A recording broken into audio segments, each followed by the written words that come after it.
A transformative future is a future that is female. It is inclusive of women across various sectors and issues, bringing together an intergenerational movement of feminists, whom are young and older, to challenge and transform the women's rights agenda at national, regional, and global levels. This transformative future redefines leadership to include feminist values of reflexivity in everyday practice and an ethics of care in everyday politics. A future that looks at communication as essential, with sincere content and communication platforms that are accessible and available to the different women in the Asia-Pacific region.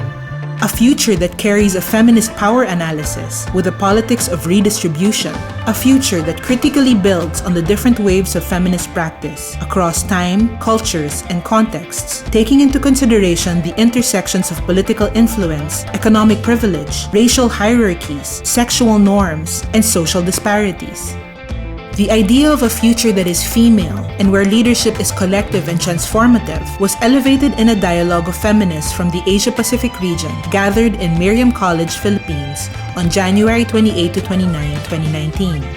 Here they talked about the Beijing 25 review and how to use this review to build on the highly participatory process that the Beijing Platform for Action developed in 1995.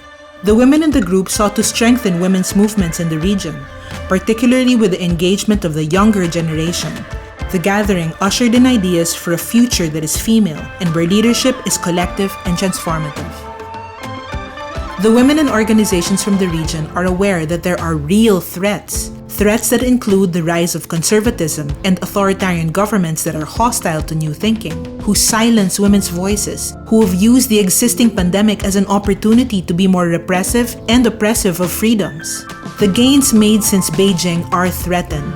Over the last 25 years, there has been a shift in geopolitics, where the disparities are widening, increasing the vulnerabilities of women, LGBTQI+, and other marginalized communities.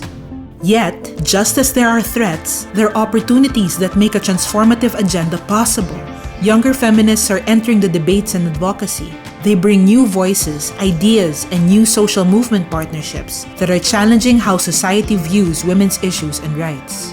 The internet and social media allow for wider dissemination of information and can create opportunities for connecting and mobilizing.